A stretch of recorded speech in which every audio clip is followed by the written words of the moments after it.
let's be honest. Most of us were taught to wait our turn, to tone it down, to save it for later. Later, when the kids are grown. Later, when the timing's right. Later, when you finally stop caring what they think. Well, I'm done waiting. I'm Hannah Hembry Bell, Texas divorce lawyer, mom, and woman who rebuilt her life from the wreckage. This is Not Saving It for Later, the podcast guiding women through divorce and beyond.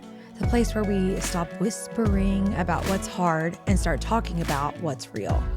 Marriage, divorce, money, motherhood, faith, sex, power, no filters, no fake empowerment, BS. Just straight talk and practical truth for women who are done pretending that everything's fine, because your next chapter isn't waiting on permission, and neither are we.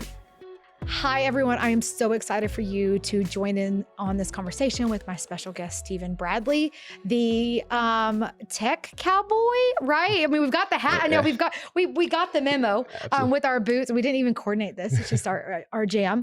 But this is so exciting. Former FBI investigator who is going to talk to us about some really hardcore practical stuff that I certainly wish I had known whenever I was going through the divorce. And I'm so thankful to you for being here today. So how did I do on the intro? Absolutely. That's great. That's perfect. It's perfect. Yeah. We talk about the hat all the time. I mean, people forget my name, but they never forget the hat. So it's one of those fun things. They dubbed me the tech cowboy many years ago. So I kind of rolled with it. So it's great. It's fun. Yeah. We're here in Texas. Why not? Right. I love it. Well, it's funny. Whenever I very first met my husband, my now husband, because like plot ruiner, divorce, whatever, remarried. And whenever I first met him, I wore cowboy boots, and we met up in New Orleans, like when we'd been kind of talking for a little bit, and we met up in New Orleans, and I wore my cowboy boots. Well, I wore my cowboy boots because I only had like work shoes. It was just after the divorce and everything. I had like work shoes or like sneakers and really nothing in between. But I wore my cowboy boots because I thought that would be like the in-between thing that would be like decently comfortable for walking around New Orleans. And it's funny because he's like, he just assumed that that's what everybody in Texas did, is just wore their cowboy boots all the time. So now I do wear my cowboy boots all the time. Absolutely. Yeah. They look great. It's fun. That's what he's from the Northeast. And so he's like, he doesn't get it. No. Yeah, they don't quite get it. So, okay, Stephen, I am so excited to talk with you. I think what might give people some context is tell us a little bit about your background and like why talking to a whole bunch of women going through or during or after divorce, like why it matters to you and like how you get here. Absolutely. Absolutely. So with my background, I specialize in domestic abuse, sexual assault, human trafficking with a component of technology. And one thing I've found along the way is family law has a unique parallel with a lot of domestic violence, situations. Some are abusive, some aren't, but the tactics and tools are exactly the same. So I was able to take my background and apply it to where we are. The thing about technology is we love technology. We use technology every single day. I mean, Google Maps to get here, everything is technology. But unfortunately, going through a divorce or separation process, that technology that we know and love becomes a weapon. It becomes a tool. And it can be used against us if we don't know how to protect ourselves or protect the data that we want shared. Just for example, when you start dating somebody, like talk about your husband, we've all played that 20 questions game. What's your favorite color? What school did you go to? What's the color of your first car? What are those? Those are security questions. So we tell your mother's middle name. Exactly. Mother's middle name. Yeah. Exactly.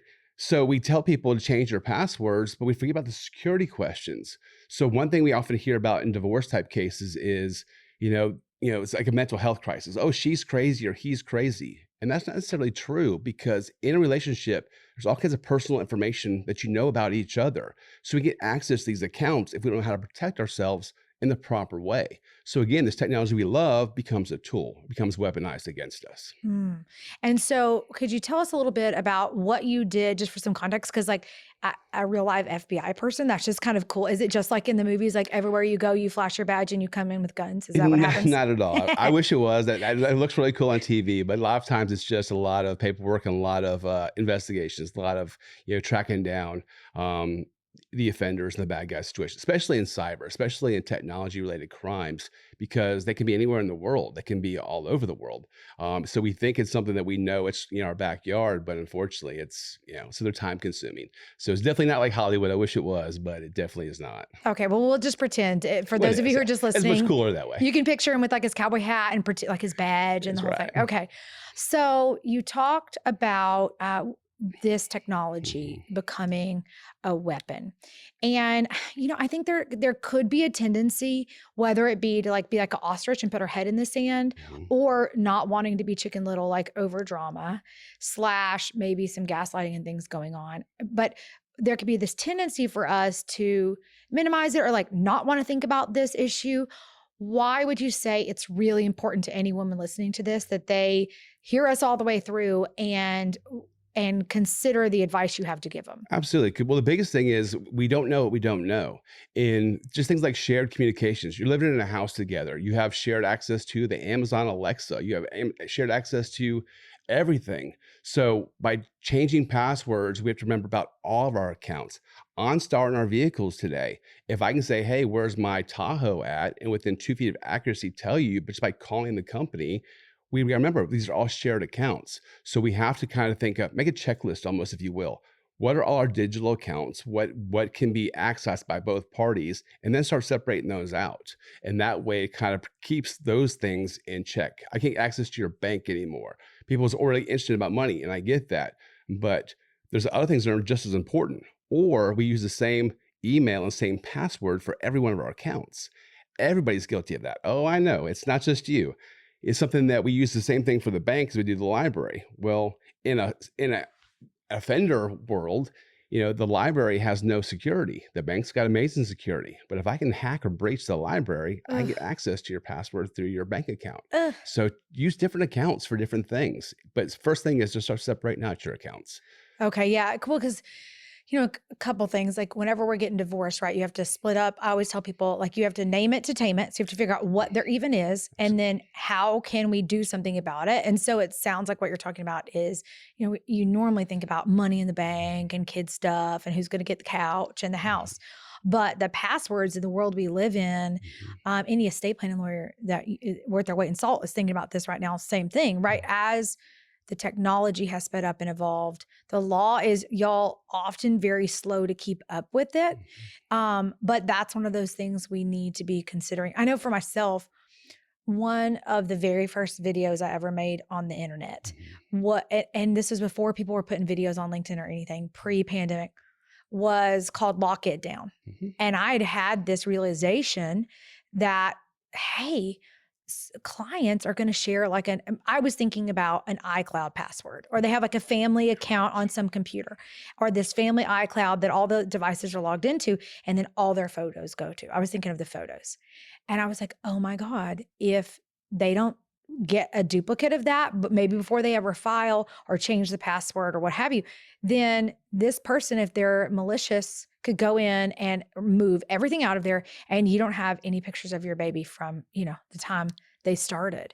And that was my very first video. It did get some traction back then. That's kind of how we sit here today, actually. But let's zoom out a little bit for anybody listening. So there's just a regular gal. She's not a super tech gal. Yeah, there's some shared accounts. She probably uses her same password everywhere. Can you explain to us a little bit about the danger in trying to hide from this, or like putting your head in the sand, like, oh, that's just something that, happens in the movies? Like, what is at stake? So there's a lot at stake. So we call it the manipulation of communication, manipulation of technology. So just for example, for text messages, there's apps out there, free programs that allow you to spoof and manipulate text messages. So when you're being authentic and you're bringing your attorney or just reviewing your own text messages, how do you know that the text messages that your partner is taking to their attorney are authentic, or actually your communication, not, like you said, trying to make one person look bad or one situation look different than it did? These free apps and free program allows you to do that. So again, we talk about all types of technologies, but communication is one of the biggest things that we're going to have to focus on when it comes to divorce and separation, because that's when it gets contentious. That's when it gets, the I hate yous come out, and it could be a roller coaster. It could be I love you. It could be I hate you, all in the same week. But those things will eventually come to a head.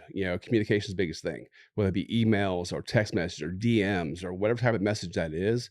Lock those down and make sure you have a copy of those, or using a program like we're going to talk about in a minute that makes sure that it's a secure platform so that nothing can be manipulated or changed within that technology. Well, what convinced me of this was the first time I saw online Mhm. a video that I thought was of Tom Cruise saying like something weird. I think that was one of those first sort of deep fake videos that Mhm. that came out to at least muggles like me. And I remember seeing that and be like, oh my God, how can we believe anything we see or read? And you see this just scrolling on Facebook or whatever right now. All the comments are like, oh, that's AI. Look at the hands, whatever the thing is. They're looking Absolutely. for these little identifiers. So, in the context of family law, I think what's at stake, at least one thing is, um, if you don't, the loss of information, like it can delete. And then if you don't change the passwords, Mhm. somebody can get in and make communications allegedly, and I'm using quotes, like on your behalf. And then later you're going to see those in court and be like, I didn't say that. And they're going to be like, yes, you did. And Yeah. then it's going to be a he said, she said. And that's what it comes down to. He said, she said. And that's where, to your point, lock it down. Make sure you're using a tool that can't be changed, it can't be manipulated. You know what things authenticated, no matter what it is, whether it be your financial accounts, whether it be the school's information, your kids' class schedule. Lock it down. The calendar. People use like Google calendars, and that's great. But what's to say I can't go on Google Calendar and put an appointment on there last week and say, uh-oh, she missed that appointment or he missed that appointment, he wasn't there, to try to get you in trouble. Right now might be amicable. You may be trying to figure this out, try and see, do I really want to go through a divorce or whatnot, testing the waters. But as you said, things will get ugly at some point, and these little things can be changed later to make you look like the bad person. And that's where it gets, it's a slippery slope. It really is. Yeah. So I guess what we're thinking about is at the onset, if someone's, at least in the middle of the, like starting the divorce process, both of us would tell them to lock everything down, change those passwords. We all know it's sort of the same things you do at work, right? Turn on 2FA, two-factor authentication, 2FA, Mhm. so that you have to give the code from your phone. Um, any other sort of initial like things that this is a low-hanging fruit that they could start real quick? Yes, change your Wi-Fi password. Wi-Fi is big. Remember, you live in the same home. So if I put hidden cameras or hidden recorders in your home, I lived there once upon a time. If it's activated through your home Wi-Fi, if you change that password, it's going to break that connection, so they won't be able to monitor you from afar. Another tool used to monitor is the Amazon Alexa. It has a monitor mode. So even if we're not in the same house together and I know the password to it, I could be on my phone and I can listen to what's going on inside your home. Oh, yeah. So if you get a new partner, a new boyfriend, a new girlfriend, I can listen to what's going on inside your home and you'll never know I'm monitoring you. So we talk about technologies. It's not just our phone and our TV and things we think about. It's every form of digital technology in our home. Some refrigerators, they can spy on you. It just depends on what you have. That's why I said go back to the checklist. Make a checklist of what online accounts do we have? What apps are on my phone? That's a big indicator. If there's an app on your phone to something inside your house, like a Ring doorbell, that means that person can have access to it as well. If there's an app for your refrigerator, that person has access to it, so on and so forth. So I start there and start locking those down. Lock it back to your lock it down. Lock those down, change the passwords, including your home Wi-Fi. People forget about that a I'm lot. sure. I mean, I have never once changed a home Wi-Fi Mhm. ever. I don't even, I mean, I'd have to call Spectrum, I guess. Um, okay. And do you have advice of when in the process they should do this? Right away. So as soon as you think that you're going to, well, if you're contemplating divorce, you're thinking about divorce, because some people are at that stage right now. They're just like, do I really want to do this? I know it's going to be a financial toll. It's going to be a toll on the children. It's going to be a lot. Am I emotionally involved in this? So some things you want to start going ahead and doing. If there's something that you know is going to be important in the future, like financial accounts, things like that, those you might want to go ahead and take a prioritize, if you will. Prioritize the ones that you think have the most impact. If you've already separated out of the home, so we're not in a situation called sharenting today, where you share a home. So the kids don't have to move. So mom or dad moves out for 2 weeks at a time. That's not what we're talking about. We're talking about the point where you decide, okay, we're going to split. That's when you lock down everything. At the time their partner moves out of your home, make the split. And that way all your connections, all your stuff is separate. That person has their access, you have your access, and everything's good. Yeah, and one of the things I talk about in the My Confident Divorce course is to be really careful about timing when you do this, because I'm glad you brought this up.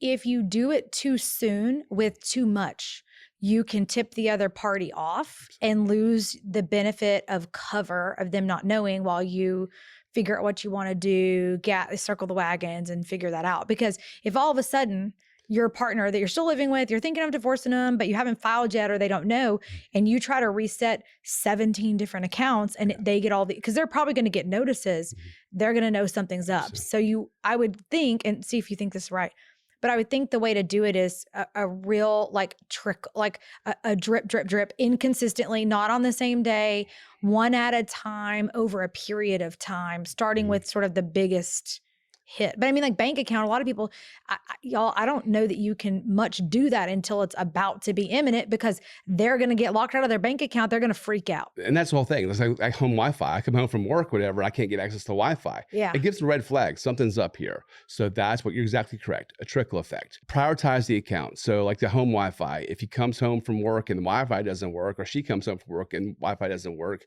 well, that's going to be a red flag. So I wouldn't do the major things until the split's going to actually occur. Once there's, okay, we're done, we're doing this, that's when you want to make those big splits.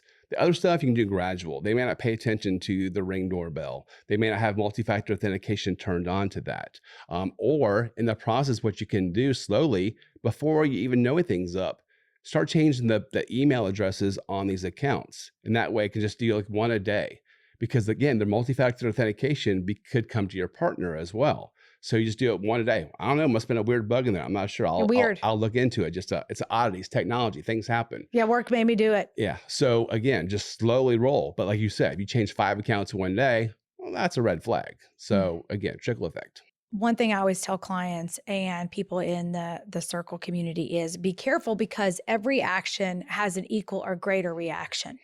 So you're going to want to, if I were doing this, I'd make my list. So name it to tame it. And I would create a list of everything that has all of these like digital online accounts that I can think of. Go through all your spam, go through all your junk, go through your Gmail, your work, all the things that you've set up. And I love what you said about what's tied to your home, because that's how we can get surveillance issues going on. Like I don't have an Alexa for that exact issue. I didn't want to have one for that reason, but like an Alexa or things like that. And then picking, what I would do is prioritize like in rank order of importance. And especially the surveillance ones, those might be hard to change, especially if he or she is surveilling you. They're going to know right away when you do this. And get some that you're ready to change on a dime, where especially the money stuff, because if one person it's just that it can take off like wildfire, all the changes. And if you're not ready to go, then you can be in a real pickle. And like, let's say you have prioritize your top 10 and you notice that the first 2 he starts doing, you're in a race to do the rest. Absolutely correct. Absolutely. That's the whole thing is both parties have potential of listening to this podcast. So it's one of those things that it could be a race. So pay attention, be observant. Don't be head in the sand, as you mentioned earlier, not looking at your own email accounts, not looking for that multi-factor authentication to pop up, because your partner could be ahead of you. They know something's coming, know something's up. Again, protect yourself, monitor your own stuff, but make that list. That way you know what's important to you. What do I want to get out of this? If something happened today, what do I need to have to prepare? It's kind of like prepping for a tornado or a hurricane. What do I need to be able to vacate today? What do you need to do to be okay? Make sure my kids have provided for, make sure I'm provided for.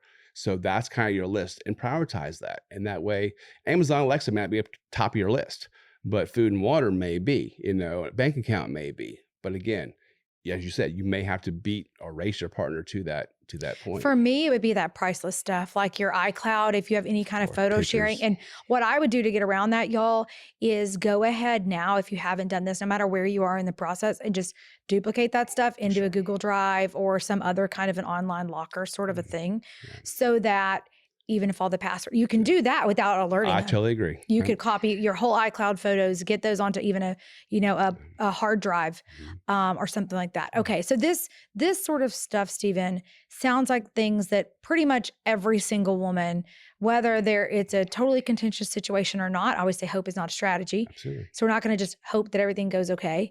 And this is a little bit of advanced planning, but I know you have experience in dealing with situations where you know that there's conflict, you know that there's some stuff going on. Like, for instance, I was thinking about a case I had a while back with a Tesla, and the other opposing party, who happened to be a guy, was messing with the Tesla app on my client's car. And that app can do a lot to the car. Absolutely. And getting the login back from him for that app was the subject of a lot of litigation. And what advice do you have? Or like, what would you say to those women who are like, okay, I already know he uses technology to mess with me. I already know he uses the Nest thermostat if he's mad at me to crank up the heat while it's hot outside already. You know, what advice or different thinking do those women need to have where we know it's going to be contentious? Documentation is your friend. Document all those cases, all those incidents that are happening. Document as best you can, whether it be IP addresses or anything. There's apps on your phone that will actually, document every time that your IP address is used or is logged in. There's Apple logs on your phone. If you have an Apple phone, they'll do that. Wait, hang on. What's an IP address for those of us who are not that smart? Yeah, so an IP address is how your device accesses certain accounts, or the address it uses to access that account. Reason why that's important is because if your partner is accessing the same account and from a different IP address, we know which person actually did it. Like the logs, the Tesla logs. I can say this person, turned on the cameras at this date and time versus this person because their phone, their MAC address, their IP address was this at this certain date and time. So it's much more, that's probably more advanced than we should be talking about, but it's how we can actually prove it later. But again, document any kind of weird things that happen. Nothing's too small. Like I said, the Nest thermostat goes up or down. Your Ring doorbell just goes off in the middle of the night. Whatever it may be, document those little things best you can. Take screenshots of that, of your phone, different accounts. And that way you kind of have a playbook of, okay, these things are happening. These are weird. Even like multi-factor authentications that pop up out of the blue. I get sometimes like, where is this coming from? And nobody in my life is like, I don't need a code. Like, Exactly. Anything that's odd and weird, document. Even if it's not your partner doing this, it could be an online attacker, online offender. 1 out of 3 of us will be a victim of online crime within the next 5 years if you haven't already been, because we're so exposed to our technology. We take our phones everywhere. We take them to the bathroom. So that's why I say document. Going through a divorce, it heightens it even more. Within the first 3 to 4 months of separation, that is the most difficult time for any family, as far as like stalking things happen where, I can't let go or whatnot, monitoring technology, putting GPS trackers in your car, Apple AirTags. It's usually within the first 3 to 4 months is the worst time for that. Before we go any further, let me ask you something. What if you didn't have to Google your way through divorce at 2 a.m.? What if you actually had a place with real women to talk to, real answers in real time? That's The Circle. It's where I go live every single week, unpack the hard stuff, and help you stop spinning. Go to myconfidentdivorce.com/circle because confusion costs more than clarity ever will. I cannot wait to see you in there. For listeners of Not Saving It for Later, you are going to be ready to take the bull by its horns and get on top of your custody situation. That's what we do around here. The thing is, you're going to be inundated all over the internet with every single tool, course, toolkit, PDF that exists because people want to make money off you in the situation. But here is what I'm going to tell you. In my experience as a divorce lawyer and as a person going through this for close to a decade, the number one tool I recommend for you is OurFamilyWizard. I have used this personally in my own life for like 6 or 7 years now. I need to go back and check. But I've also recommended to hundreds of clients. And what this tool does is packs such a punch at giving you back freedom and control in your life. Because if you've been doing this long enough and you're a member of the club, You've been on a Friday night getting a phone call, 20 phone calls in a row, 17 text messages, 7 or 8 emails all at once inundating you. And that experience can feel very frightening, terrifying, and out of control. But what Our Family Wizard does is brings everything into one app. You can even get it ordered by the court, where that's the only place that they can communicate with you. So you've got one place to check, not the plethora of all of God's green internet. So if you're in the middle of custody drama, you need to get this app. It is not expensive at all, and you will save potentially thousands and thousands of dollars in future court costs if you have to go back, because of the streamlined way that it handles communication in the co-parenting and custody space. So if you want to know more information, they've got some special deals for y'all. We were able to snag for not saving it for later listeners at ourfamilywizard.com/HHP. So again, document and just be aware. Be aware of your surroundings. Things are happening. Well, and I think, as thinking from a lawyer with the lawyer hat on for a second, I guess my lawyer hat would be a cowboy hat. But with my lawyer hat, what that's going to allow me to do is piece together patterns that you may not see. It's like when you're the forest for the trees, right? When you're so close to it, and these one-offs, you may not think much of it until we put it in a spreadsheet. Maybe get our friend an AI tool to help us analyze, like, what are the patterns and what is going on. Exactly. To track it. Now, my 2 cents would be, you don't necessarily need to tell your lawyer every single time, like, the thermostat goes up by 2 degrees, but creating that log, I'm trying to save you money, but creating that log so that they could use it as evidence of what's going on. And you might be surprised what your lawyer can put together that you never would. I know that was my experience in my own case. And I think when it comes to people who know it's going to be contentious, doing a lot of documenting, they've changed. So let's think about the steps. They've changed all they've locked it down with all their passwords, got 2FA set up where they can. They've started documenting anything weird. When does it rise to the level? When does these one-off, quote unquote, one-off occurrences, when does it become something they need to do something about? Like, is there some sort of rule of thumb for people listening? Like, okay, that there's like low level first 3 months kind of drama, everybody's hot-headed. Right. When is it that they need to escalate and do something? When you notice something's actually wrong. So what I mean by that is, one of the number one tools to use to spy on anybody, and it's used in quote unquote healthy relationships as well, is this tool called Spyware or Spouseware or Stalkerware. It's basically free software, or at the most it's $7, that can clone your phone. Now, if we're in the same home together, I can clone your home very easily. You take a shower, you go to sleep, I get access to your device or through the cloud. What that basically means is anything that happens on your phone, I get an exact copy of. So you're communicating with your lawyer through email or through text, whatever, I get a copy of that. I get your locations. People, again, they'll tell me, well, Steve, they know where I am. They listen to my communications. They're always at the store or the park. They always seem to know everything about me. Well, those are not just weird things. Remember what I said earlier about the mental health. I'm crazy. You're not crazy. There's tools out there that allow people to monitor and to know everything about you. Again, the first 3-4 months, this is when they're going to want to know. Well, does he have a new boyfriend, new girlfriend? What's happening here? And that's when the monitoring really comes out. So my suggestion is, once you notice things are really, really kind of acting strange, they are acting strange. And that's where you really want to make sure everything's locked down and really pay attention. Look for, or take your phone to your phone company, or go to the Apple store or whatever it may be, and say, is there spyware on my phone? I think someone's listening to me or follow my locations. They can scan your phone and your cloud to let you know if there's spyware in there. It's the number one most used common tool used today on any kind of relationship, if you will. When you look at TV, reality TV, everybody wants to know everything about everybody. What better way to do it through your phone?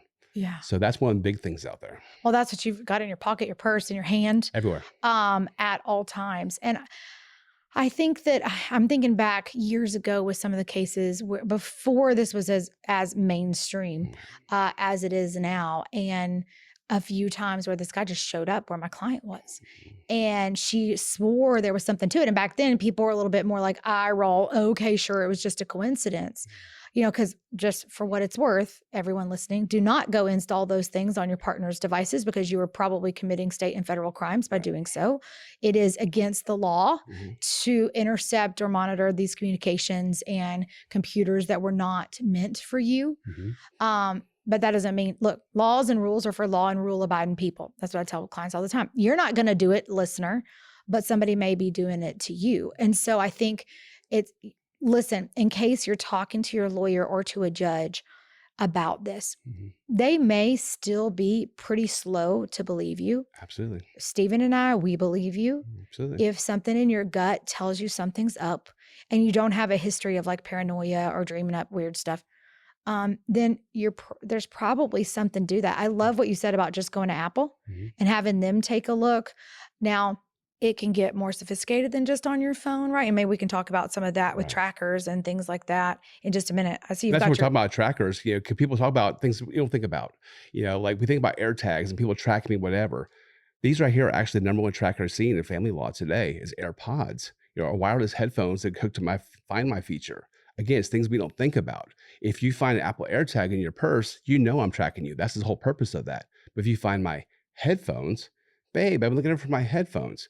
No, I've been tracking you the whole time through my headphones, through my Find My feature. Wow. So it's simple things like that we don't think about when it comes to monitoring and following somebody. Well, and back in the day, over 10 years ago, when I was getting divorced, the only experience I had that I know of about this was the Find My friends. I think it wasn't the Apple didn't have it like installed on everything back then, but the Find My friends. And a lot of couples do this for totally legitimate reasons, so that like I can peek on my phone and see, are you on the way home yet or not? Because you're busy or you're on a call, for reasons like that. Or you've got Life the 360, kids, things like that. things like that. But as soon as you're not in that fiduciary relationship of trust and confidence, it can turn on you. And I think women are generally speaking super slow to switch gears because they've relied, even if this person they're divorcing, this happens all the time. They're still trusting this person. They're still believing what they're saying. And look, y'all, in some situations, they are still trustworthy and believable-ish. And in other situations, not on your life. And you have to treat it, unfortunately, with a healthy dose of skepticism and suspicion that you can ease up on later.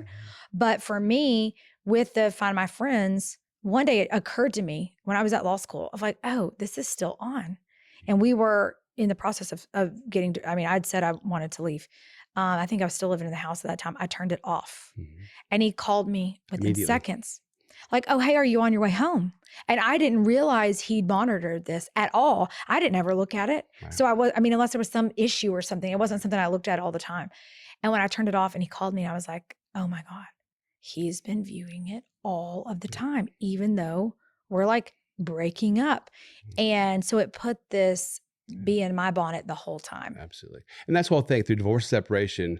One person wants it, one person doesn't. Whether you tell each other, I hate your guts and I want this, whatever, one person at the end of the day wants it, one person doesn't. One person's going to want to monitor more and want to know more information about you. Why are you wanting to leave me now? What's the reason why? Is your new boyfriend, new girlfriend? Where are you going? So it's tools like that we don't think about. They're very inconspicuous. But going back to your point, one thing I like to talk about, and you kind of hit the nail on the head, is validation. Most of these people, when they go and they talk about it, or they go look for advice, they go on social media, and everybody's a different story. But the biggest thing is, I like to validate, where they're at in the process, because I know these technologies have all kinds of abilities to stalk, monitor, do different things. But to find an attorney like yourself, or find a professional that you can work with that understands technology and elevates you to the next process is huge. Well, and keep in mind, everybody, that lawyers are not superheroes. Though sometimes we play one in the courtroom, but we're learning alongside everybody else. Right. And we've all had clients who come in and make all of these wild sort of accusations, and then none of them bear out. And then we've spent a bunch of money and we kind of look like idiots. And so I think that understanding that just because you're a lawyer isn't like, oh yeah, let's get it, the IP addresses of the blah, blah, API, tech, blah. I'm trying to think of tech words I know. Internet. It doesn't mean necessarily that they don't believe you. They may not have the skills and experience. So if you're in a situation where you're thinking about getting divorced and the guy or gal but I guess mostly guys were divorcing, are pretty tech savvy. Maybe they've given you some indications along the way that they sort of know what you're up to. Some of them will even threaten it.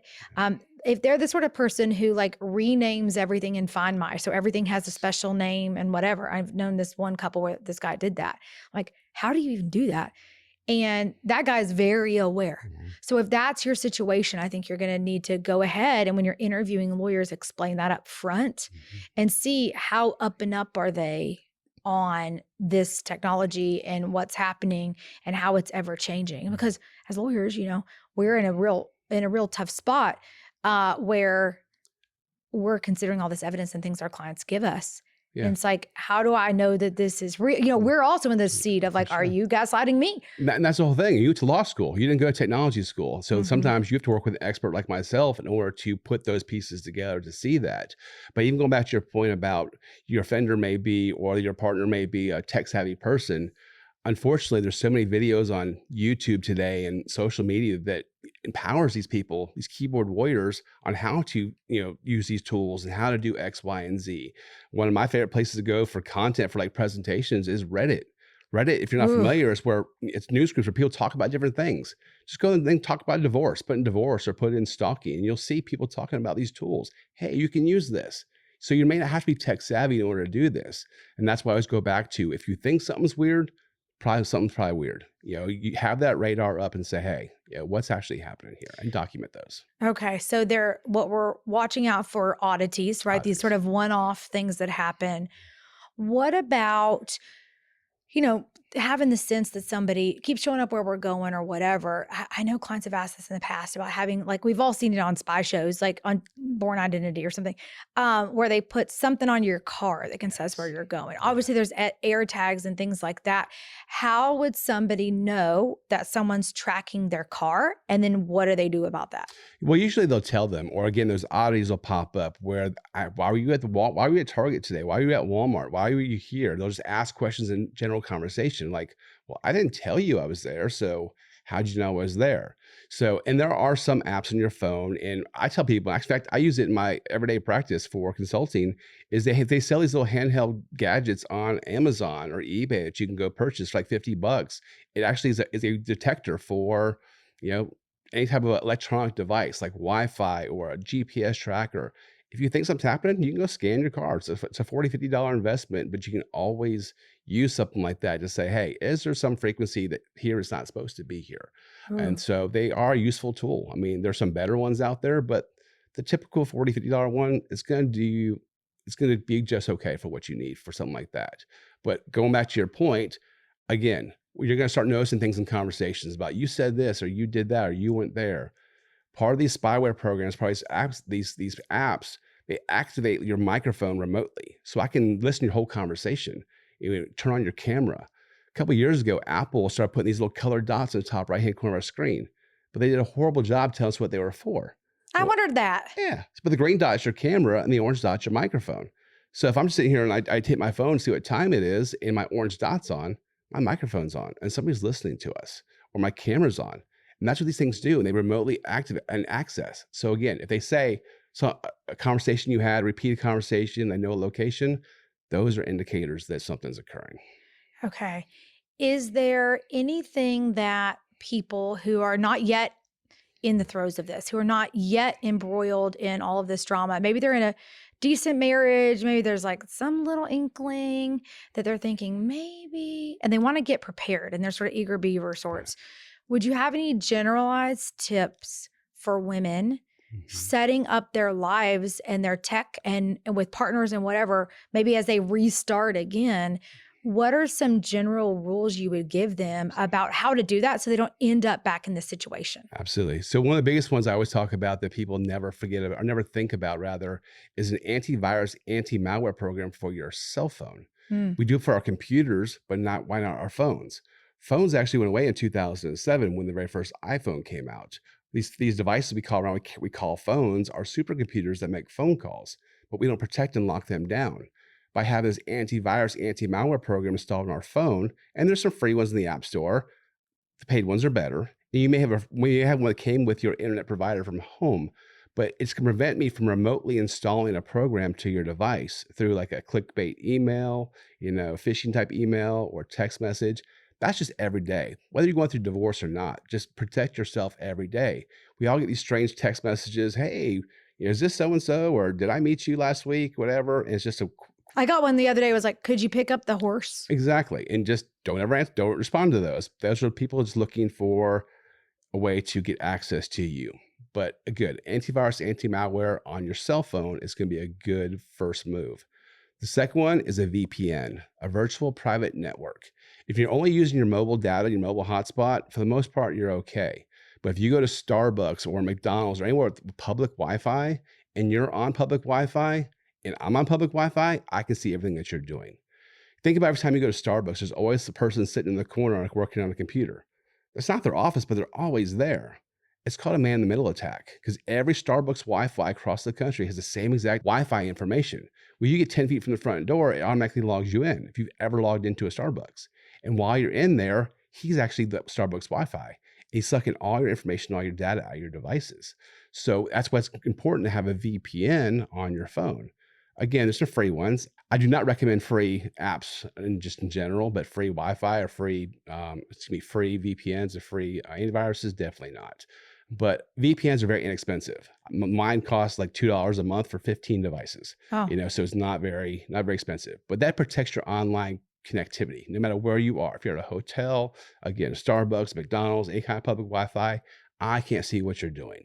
Whether it be the offender in the same home to get with you or somebody else on Wi-Fi with you. So antivirus and VPN are probably the first two things, just in general safety for anything. And then just go from there. Well, and certain tools, I think, a lot of people in the divorce universe encounter ideas and challenges and things they've never had to deal with, right? So obviously you're living your life one way. You never were worried that your partner was going to like delete all your iCloud videos or get in there and hack and like put up weird auto replies that say something inappropriate or some inappropriate picture of you to everybody in your address book or crazy stuff they can do. Now, look, y'all, a lot of those can be crimes. It's not to say that those people won't ever get in trouble and that if they do this stuff, it won't matter in your divorce. We're just trying to even forget the consequences for those bad guys Correct. or bad gals. Trying to protect you. Right. Yeah, protect you so it doesn't even happen. I know we have this in common too, the OurFamilyWizard tool. Absolutely. As such a good way to do some of this. And I have used OurFamilyWizard, and I say this for y'all, to y'all, it is the number one tool that really changed the whole course of my entire co-parenting experience, because my experience was where it wasn't tracking and that sort of thing, but it was a barrage of communications, right, often and kind of, I wouldn't say always, but close to any message that would come in. Before OurFamilyWizard, I might get it on 4 different email addresses, like my school, an old personal one, my work, whatever. 3 or 4 email addresses, a text, a call, a FaceTime. Like nowadays people have Instagram, all these different DMs. Absolutely. And this huge plethora of communications coming at you at once. Now I couldn't have changed any passwords or anything to make that different, but that sort of protecting myself, OurFamilyWizard really became a shield for me against all of these different places, because it's one thing to get one message somewhere. It's another thing to get 7 notifications simultaneously from someone who is giving you a hard time. So can you talk to them a little bit about OurFamilyWizard and how it helps in this space? Absolutely. And you're absolutely correct. It's a really good tool to manage everything. As you said, everybody has multiple, email addresses, multiple text messages, WhatsApp, whatever it may be. And going through the divorce process, you may forget where something actually is held at. Is it in this account? Is this account? There's a lot of frustrations. So OurFamilyWizard is a co-parenting tool that basically simplifies everything. You put all your communications in one location, your calendars in one location, you make phone calls, you make a FaceTime, all the information about the child is in the info bank. Money. So money, your banking, all the information is in one spot. The best part of that is your lawyer can actually help you walk through that because they have professional access instead of, paying billable hours to, return phone calls back and forth, they can log in and pull down the messages they need to go to court that day or whatever they need it for. So it's a really cool system because it prevents a lot of things that I've been talking about so far, like the manipulation of text messages through spoofing. Ours is a closed messaging platform, which means no outside interference. So or the attorney knows 100% that these messages were authentic. They weren't changed, they weren't manipulated. Whatever happens in there occurs is 100% authenticated. Whether it be custody, parenting time, on the calendar, we know, parenting time is there. If something pops up and you have, let's just say you've arranged or you've agreed to Wednesdays for parenting time. Well, this Wednesday has something come up. I was late for work, something happened. In our feature, you can do a trade swap request. Again, it's about documentation.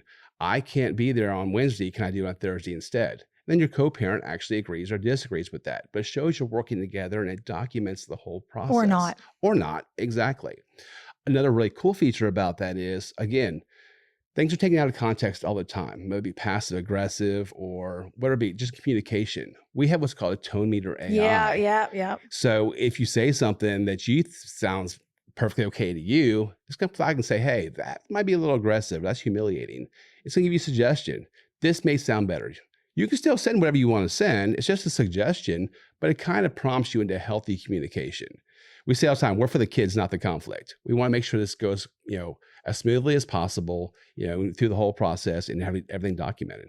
Well, and the good thing about it is you've got one place to log in for all of this.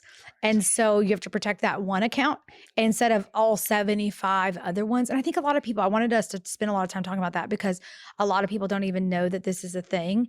And it's hard to explain the value of it until you're in the middle of and you really super need it. Like the calendar feature you alluded to earlier, where in that calendar, you can't make appointments for dates prior to right now, right? You can't go in the past. And that's, even sometimes like, oh, shoot, I forgot to put that thing on the calendar last week. I put it in a message. I need to add it. I mean, it works both ways. I wasn't able to, and fair, because I hadn't thought about that part. And it allows your brain, for me, we have a lot of other things to worry about, a lot of other things bugging you in divorce and custody drama. It gives it some rest in this one area, like the expense log where you submit. It looks like a check register, y'all. I love it. You put in an expense and they either pay it or not. And now I haven't used this feature, but I think it even allows you to sync up bank accounts to actually make the payments go back and forth.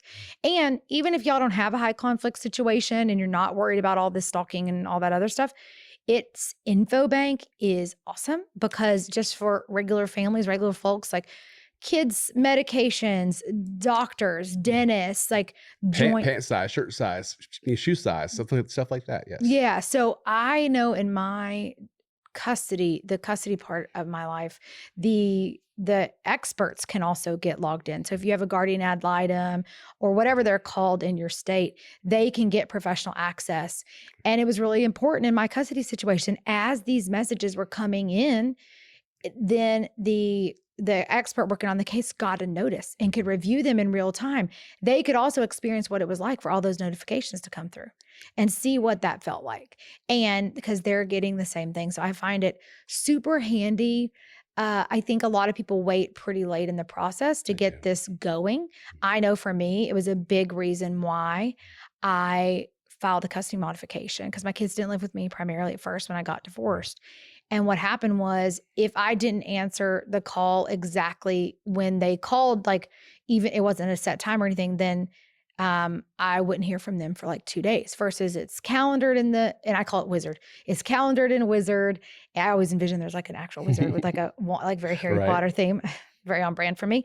And to streamline that part, I mean, it was a big part of the reason why I went back on the custody modification. So I think if this area of all the stuff we're talking about gives them concern, be it, there's different levels of it. Right. I think of OFW, OurFamilyWizard, as a tool that you can use during the process and beyond. Obviously, anyone can, but it's probably not going to come to you. But even once you're healthily co-parenting, it really gets everybody on the same page. There's this whole, well, I didn't get that email. Right. OFW removes that part. It's right there for everybody to see. There's no, I didn't get your Yeah, email. everything's timestamped from the time you send it to the time you open and read it. Oh, I love it. Yeah. I love it that you can see when they viewed it, like Mhm. first viewed, Yeah. last opened or whatever. That part has been super handy. There are other tools like Our Family Wizard, y'all. I've looked at in my job as a lawyer. And you can take a look. I'm trying to think of what the other ones are called. They're literally escaping me because all we ever recommend is Our Family Wizard at the firm. But there are some other ones. It's a paid version. You pay for like the year. Best money I spent. I'll pay for it till my kids are at least graduated for sure. Well, as of January of next year, they're all gonna be paid. So all the competitors that are out there are all gonna be paid out. So they did Really? away with the free models. So it is. But if you're in a financial hardship situation, we have fee waivers. We can help you out with that process and Ooh. actually give it to you for a reduced cost or even free in some cases. Oh, I didn't know So that that. way you can use all the tools that we have. Why dumb it down? Like I said, your phone calls, everything, you can be transcribed. Let's just say that there's an alienation allegation where, when you're talking to the child through virtual parenting time, mommy really doesn't like you or daddy doesn't like you. Well, that's recorded now. We can actually record that and transcribe that for the attorney and be like, hey, this is what really actually occurred. So there's all kinds of features like that are very useful. You may not need them right now, but they're useful in the end. Well, and I love that because if that's part of the app and how it works, I bet lawyers and judges are a lot more accepting versus if you just on your phone record a FaceTime and do that. They're gonna be like, why are you recording your kid?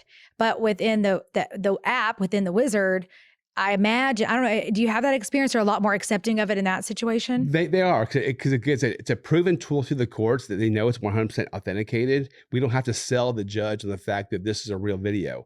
Going back to your point earlier about deep fakes and the Tom Cruise video, it's very easy to put your face on top of my face. Ugh. And I could become Hannah very quickly in an online setting, change my voice and everything. So how do you know you're talking to your child? Our system's a closed system once again, so there's no outside manipulation. But that video you made through FaceTime or through Skype or whatever platform you use, it could be manipulated to something else or say something else. So that's why it's very useful. Yeah, I mean, y'all, I don't want this episode to feel too overwhelming or It's a scary. lot. Yeah, I mean, as I'm sitting here, I'm just feeling that of like, oh my God, oh my God. So look, if you're in a situation with someone who has a penchant to need to know all your things, who's controlling, who can sometimes be gray area when it comes to behaviors and other people's right to privacy, and where they, is the person you're married to the sort who might go through your phone without you knowing?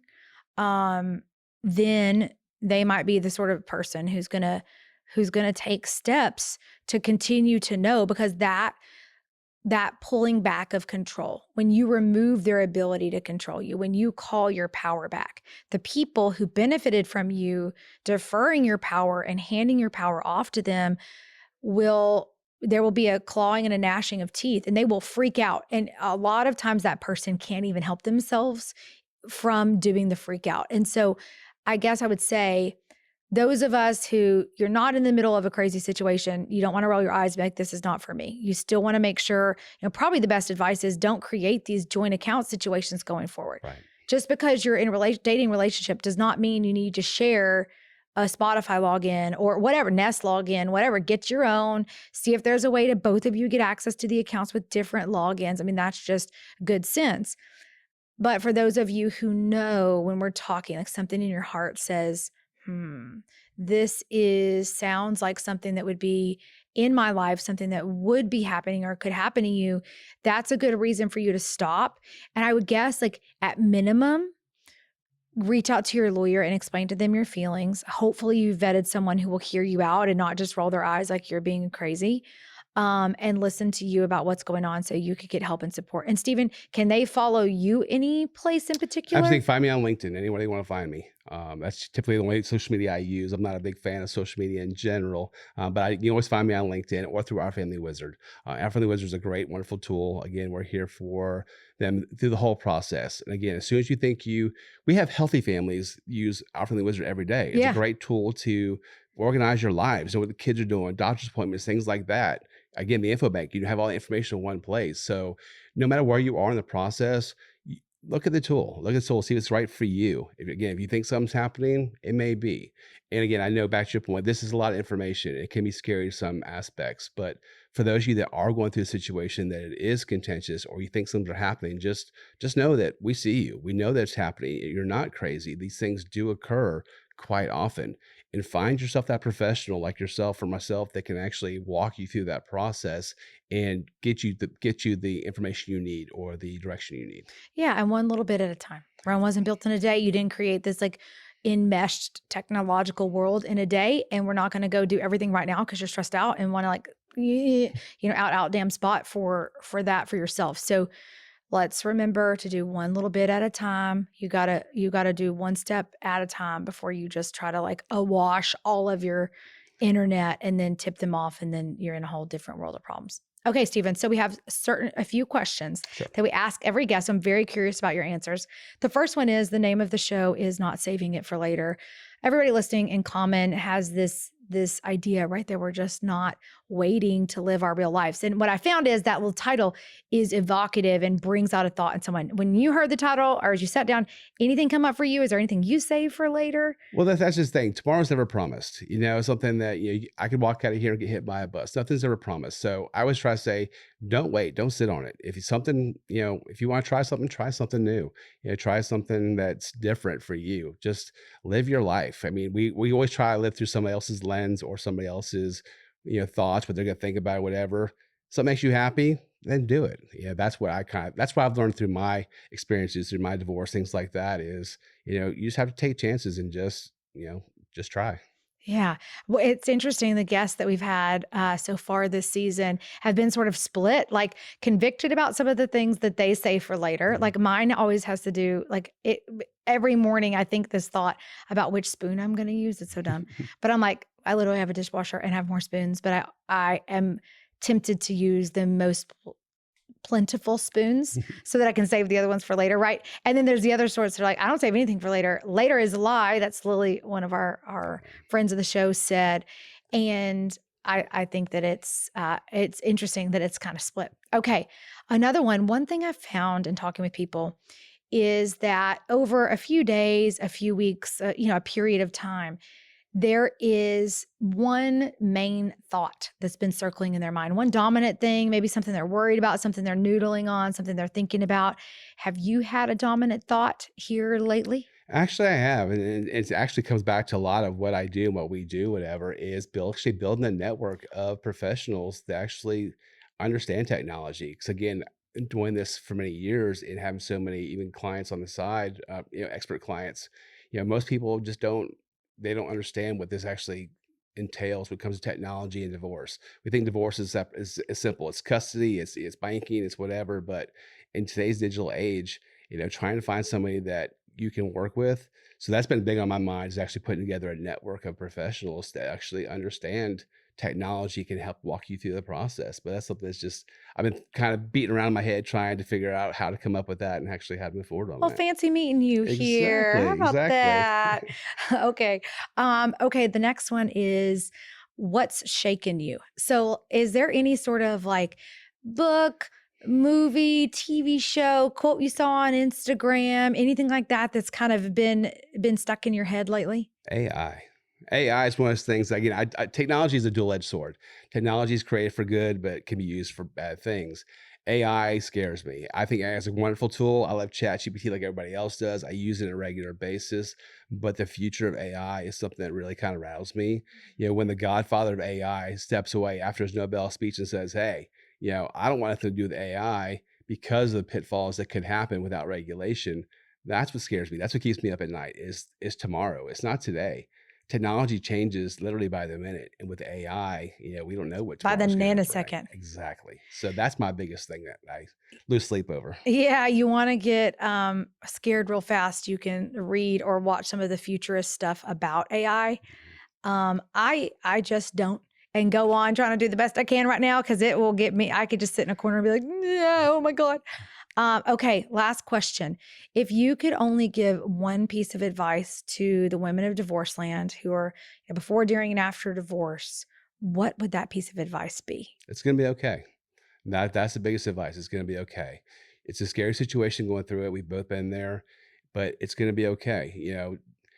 You look back, and this was for me, I'm not sure about you, but you always look back, it's the scariest thing as you're going through the minute. But when you look back a year later, even 6 months later, it's the best thing you ever did. It's one of those things that if you feel like you're not with your person, then find your person and take that step and be happy, be you. And that's the biggest thing but it's going to be okay.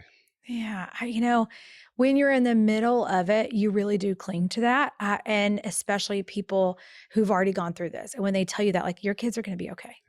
Eventually, your kids are going to figure it out. Absolutely. One day you're going to be okay. You're going to find somebody again, etc.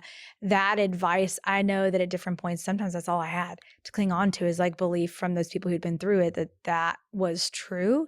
And one thing I had to add to that is, as many people as I've talked to in my life, and I've talked to a few, and clients I've represented and everything else, it's not something you hear that someone says, man, I really wished I didn't get divorced. Man, I really wished I didn't. I don't know. It doesn't really come up. And I think that's because there's that Louis C.K. bit where he's talking about how every divorce is good news because happy marriages don't end in divorce. And I know he went through a whole thing, but that always stuck with me when people are talking about getting divorced. And I know this up close in my own life. And besides what I do for my job, people tell me get divorced. Like, dang, that's, what I have to say. It's not bad news. It is some big news, but generally speaking, and everybody think about that for a second. Do you hear anybody in your life who sits around saying, man, I wished I didn't get divorced? Like, no, because people get divorced, especially if there's kids involved, when all other avenues weren't working out. Like they've tried for the most part. They tried to make it work. They tried to get their needs met and it wasn't happening. And it frees them up to go do something different. Well, they think they're protecting their kids, they're protecting somebody else, protecting their family, they're protecting somebody else's feelings. What about your feelings? You're a person, you matter too. So again, but your kids will be okay. You'll be okay. It's a process we have to go through, unfortunately. Yeah, I love you said that. I think so many women are conditioned to / quick to write ourselves out of our own story. And if you ask a woman why she got divorced, I would say 9.9 out of 10 times she's going to talk to you something about why it was good for everybody else, why she was justified in doing so and people want a reason, because he cheated on me, because the kids weren't safe, because all these reasons. And I do want to just put out there that like, it's a fully legitimate reason to say, because I wasn't the meest me that I could be in the context of that relationship. And that is enough. Like the fact that I wasn't happy, that I wasn't thriving, that this relationship no longer served me is enough of a reason to get divorced. Now, when you layer on moralizing, you can just go on my social medias, which I hear you're like, you can only find me on LinkedIn. I'm like, you can find me on everywhere all the time. And just look at some of those comments. And one the other day was like, shouldn't these people have thought about this beforehand? And I'm like, dude, are you kidding? Have you never made a decision that seemed like a really good idea at the time, and then later things changed and it wasn't? And I think that we can give ourselves some compassion and a break, that the decisions we made 5, 10, 20, 40 years ago, that person and this person have different goals, have different experiences, have different resources, have different thoughts. Maybe they have different values and different morals. And I don't know, it's my firm belief that, and I mean, I guess it's a central tenet of my life. Central belief is I believe our job is to become the youest you. I'm supposed to become the meest me, and you're supposed to become the youest you. And that's it. And as we become that, we're living into our purpose, and we're living into our joy and our pleasure and happiness and whatever. And for a lot of people, when they start on that journey to do that, they realize they're in a marriage that doesn't support it. Exactly. And wouldn't it be great if they can be on that journey in the context of a healthy, supportive marriage? I am now, so I know what the difference is. I can be, and we can both grow and change and grow together. Right. But some people are not in that situation. And thank God there is divorce to give you an off-ramp to a completely different future. People change, and that's just it. Whether it be yourself changing or your partner changing, people change. And where we were 5 years ago or 15, 20 years ago, like you said, it's not where we are today. Different goals, different beliefs, different whatever it may be. So yeah, just follow your heart, and like I said, be the best you can be. Yeah. Yeah. Well, thank you, Mr. Tech Cowboy yourself. Thanks for doing this with us. And we'll put the information where people can get to you on LinkedIn and maybe catch you at a conference or something coming up sometime. Absolutely. Thank you very much. Thank you. All right.